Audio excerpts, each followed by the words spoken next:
All right. Hey, Eric, how's it going? Good. How are you? Good. We'll give it about 3 minutes to get people on board. I know because we had the two meetings yesterday, a lot of people were at the Tahoe Summit, and so most of them are traveling today. So I think it's going to be very, very light today. Um, but I'm going to bring it up and we can have a little bit of a discussion around this 3.0 section. Sounds good. Hernan, welcome in. Hey, Sal, Eric. Good morning. Morning. Hey, Hernan, did you hear about my whole idea with Argo and making a silly little book out of that? But I think it would be very cool.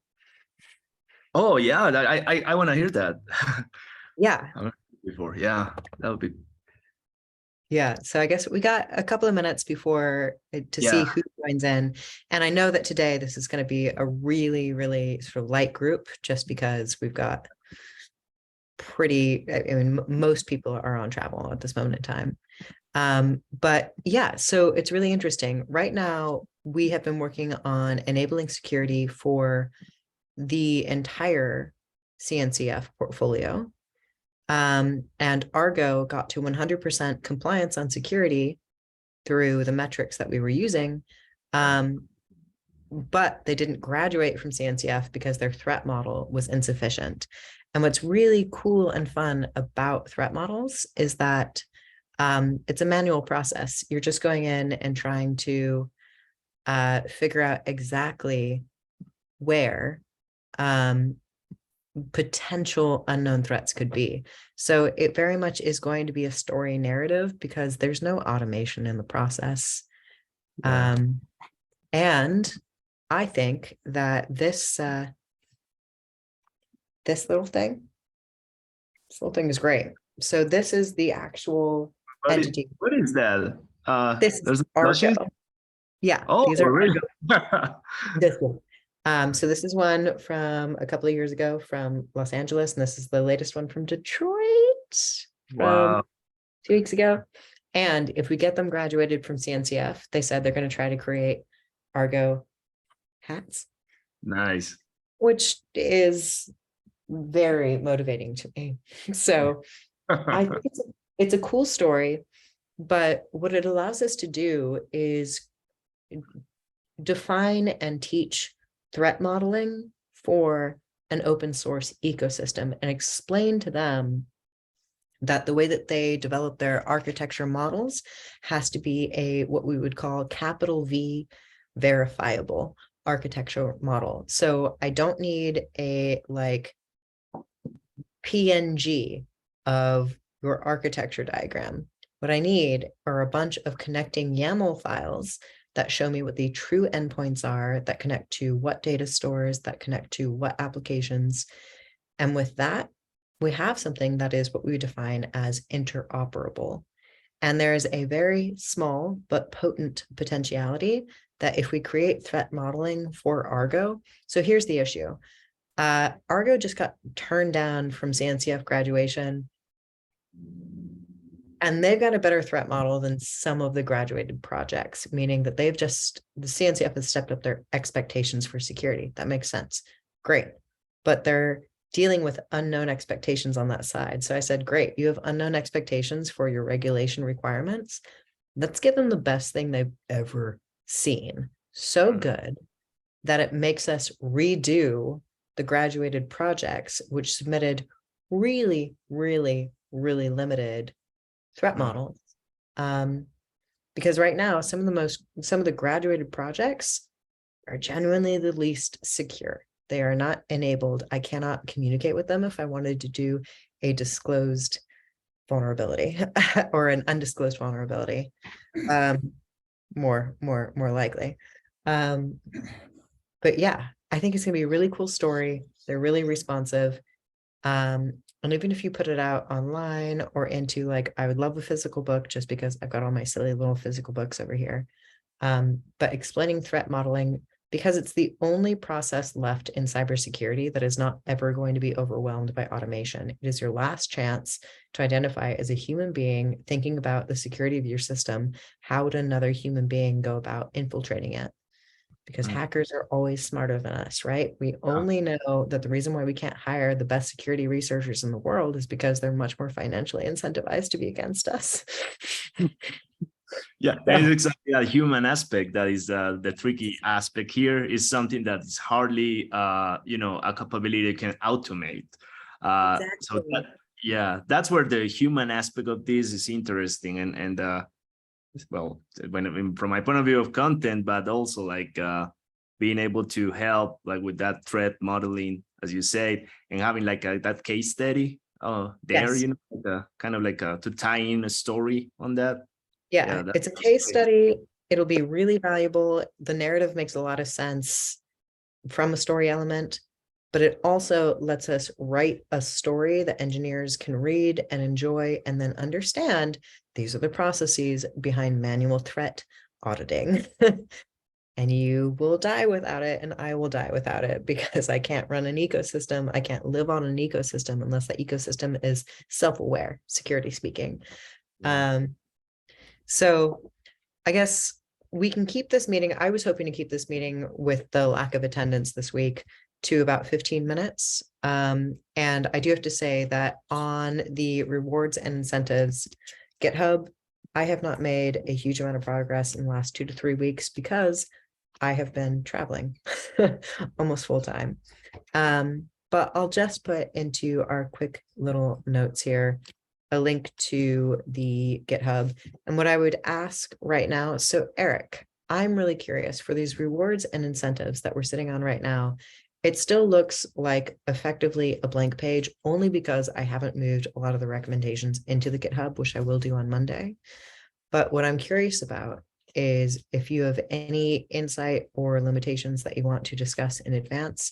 These are the two things that I will sort of the two moments of progress that we've had from these 1 through 3, because my rewards has to coordinate with implementation, otherwise it doesn't exist.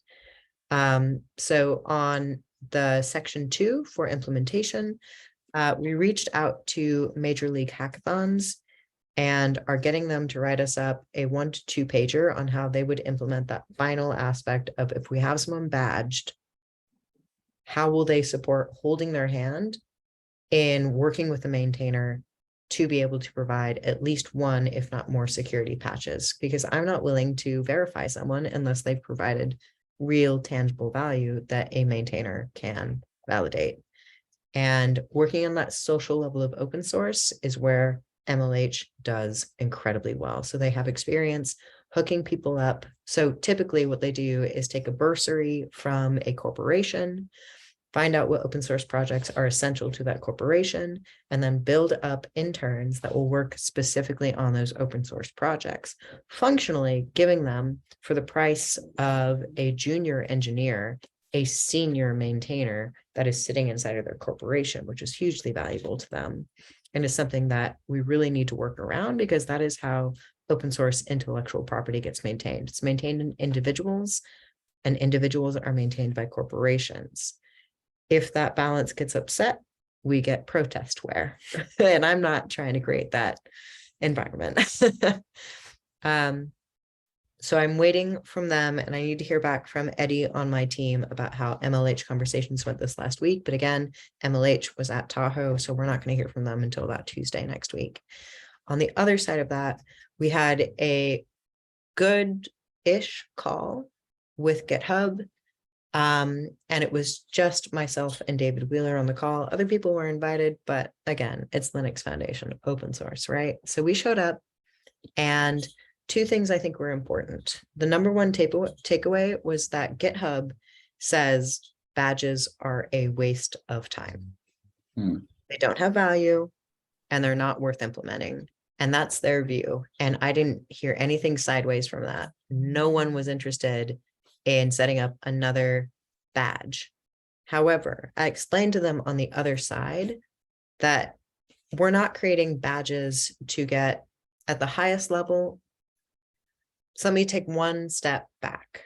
At the highest level, for genuinely good security engineers who can patch within a language, we have about 1,000 of those on the entire globe. We can only verify them right now, either by personal knowledge or by some kind of independent reference index, by which we know their handles, by which we know their identity and how that's tied to the handle. It's all inefficient. It's all manual. What I'm trying to get GitHub to understand, and some of these other platforms, is that at the end of this rewards and incentives, what we need to do is to be able to have a badge, a recognition, an identification, a verification, where if someone submits a security patch or recommendation, I will take it right away. I'm trying to create an immune system where typically we've focused on the externalities of the central nervous system. Now we need an immune system in CNCF, in the central nervous system of this process. But with that said, today I was hoping to come back to you with about 3 hours of labor around 3.0 to discuss, and I wasn't able to do that because I had to re-record my Addo talk twice today. However, next week I have an entire week off, and I've put Monday through Friday on this. So what I would ask from everyone on this call right now is that we're going to keep this short. We're going to drop it in 3 minutes, on the expectation that you can spend about 30 or 45 minutes next week reviewing some of the recommendations that I put in by Wednesday at the latest. So Monday, Tuesday, I'm going to be putting them in. I'd love to hear your comments, but by Wednesday, we're going to do this async and make sure that we have this 3.0, because 3.0 is the loosest and latest aggregate from 1 to 2. It's been really hard to put together until we get the gap analysis done for implementation. But what I really encourage is right now, think about what it could look like if we were leaning on things that have not existed yet. So badges do not work well. Verification through the Linux Foundation does work well, does result in badging, but does not have the ability to stamp someone with a, yes, I will take your PR now. I will take your patch immediately. And that kind of immune response is what I'm trying to get us a final verification for. So I guess I just talked for 10 minutes to tell you I'm very stressed about the 3.0. I know that I've got about 5 to 7 hours probably left on pulling this through. But if you can pay attention to the CNCF, the OSSF Slack channel, I'm going to open up discussions there and on issues on GitHub in the next 2 to 3 work days. Make sure that you get your comments in, because that's how we're going to get this done. On the other side, for any of the other sections, we are sitting at, because of Thanksgiving, not having any live meetings before we have to compile this. And thank God it doesn't have to execute, but it still has to be compiled. So I guess I'll leave that there because we got 2 minutes. I'll open up the floor. If no one has anything substantially to add, I'm going to say it's like after 6 p.m. on a Friday for me, and I've had a hell week. So I'm going to set this down for the weekend and come into it with full power on Monday. And I want you to look at the changes in the change log, and I'll summarize them inside of the Slack. But let's have a conversation on Slack around issues, updates, and make sure that right now, my only concern is that like I am the narrative force on 3.0, and I'm happy to be that. I've got lots of ideas, but my worry is that sometimes I'm not the smartest person in the room. Now, that's only like 20 to 40% of the time. The majority of the time, I put myself in rooms where people call me an expert, but this I'm not an expert in because no one's done this before. And that's where I'm really struggling, because we have some badges, they're unsuccessful. We have some verifications, they're somewhat successful. So I'll stop there. Eric, what was that sigh? What are your thoughts? Yeah, I mean, I've been in a room with you. I got lucky enough to meet you a couple weeks ago. I definitely think you fit the moniker for what you'd be given credit for. But I've been pretty busy on a lot of other tasks. We reorged internally, but things are quieting down.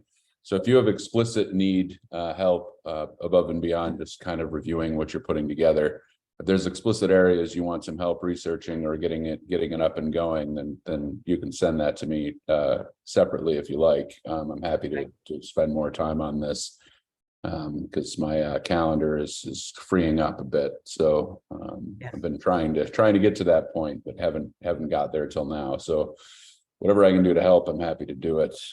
As far as the comments on the badges go, it's really the only certification that you can provide someone on GitHub. There's not really, you don't have to go to Linux Foundation and look up all their certifications and deal with that every time. So there's certainly an interesting conversation to be had there.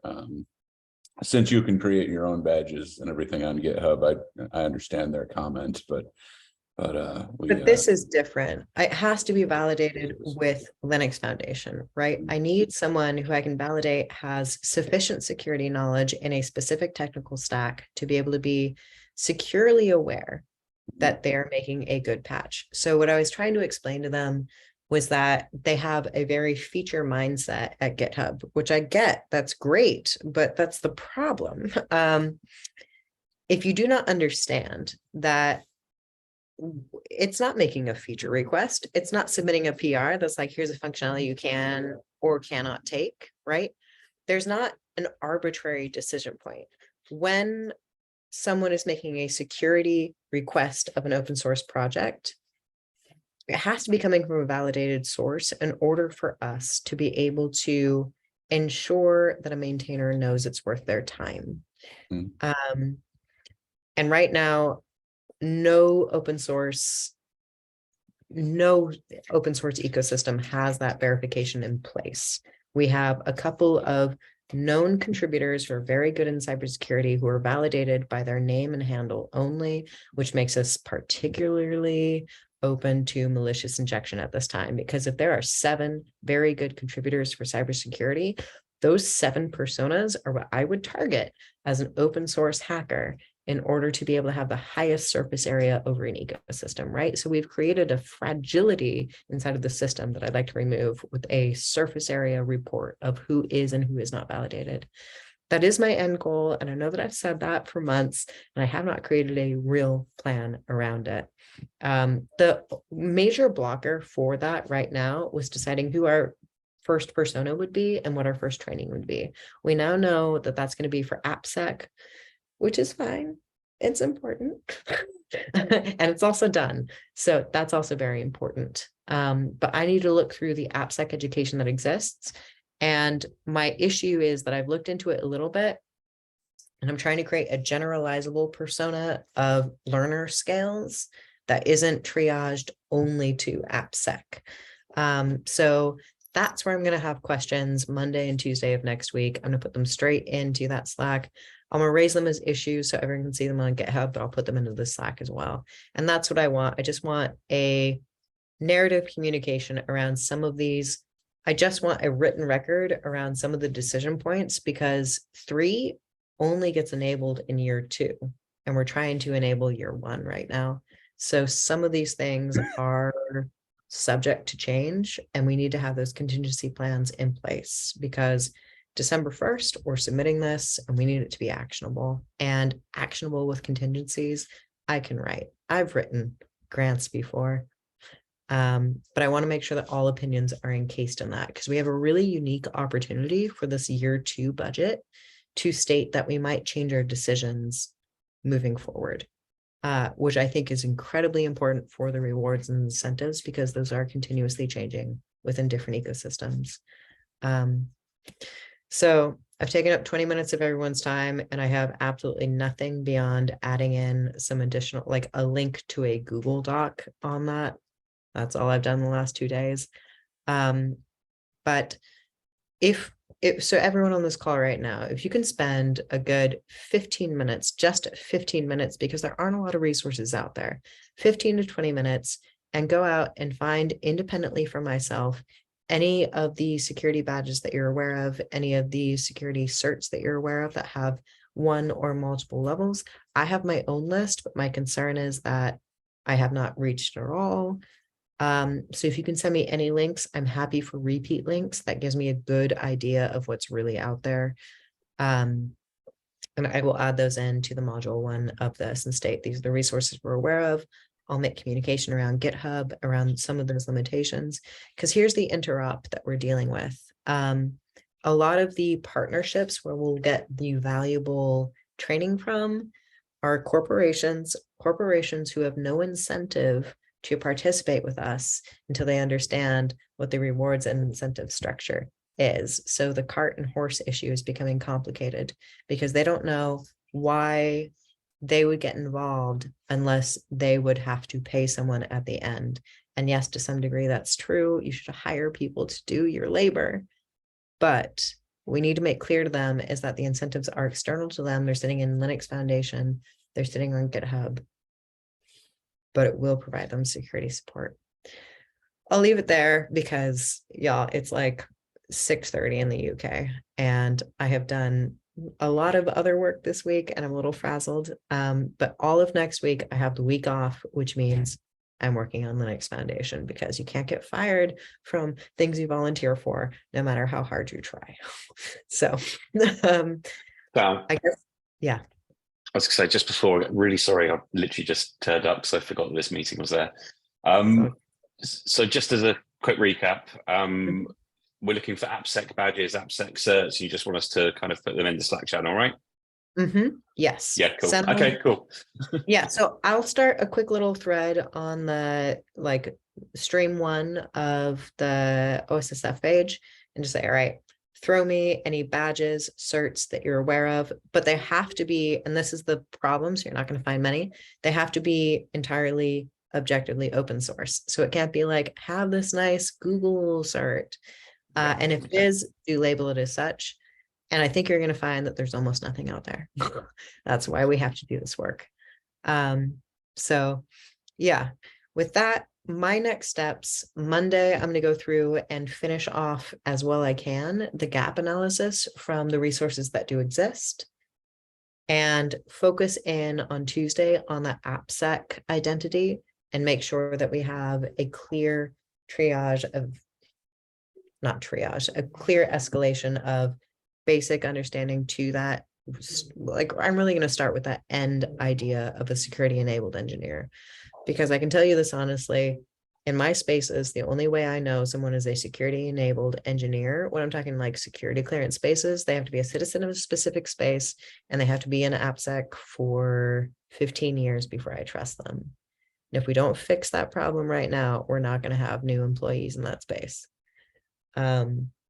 So I guess my final note here is like rewards and incentives is really about observability and verification. And I think that's where it's getting a little bit challenging because I need to make sure that when I say verified, it's capital V verified. But I think we've gotten to a very good place on the step 2 of this enablement where we know what the platform looks like. We know, for example, that we're not going to hold certifications on the platform. We're going to hold them on the Linux Foundation platform. With that in place, we can start to build this out. But I'm going to keep this meeting short because I am just like, I've had a week. I've had a long week and I've made a single line contribution to section 3. But Monday, I'm going to hit this. And what I'd love from you all is on that little thread on stream, I'll go ahead and put it in so we all know exactly where it is. Last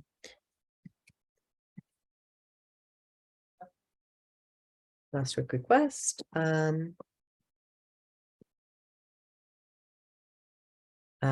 Badges.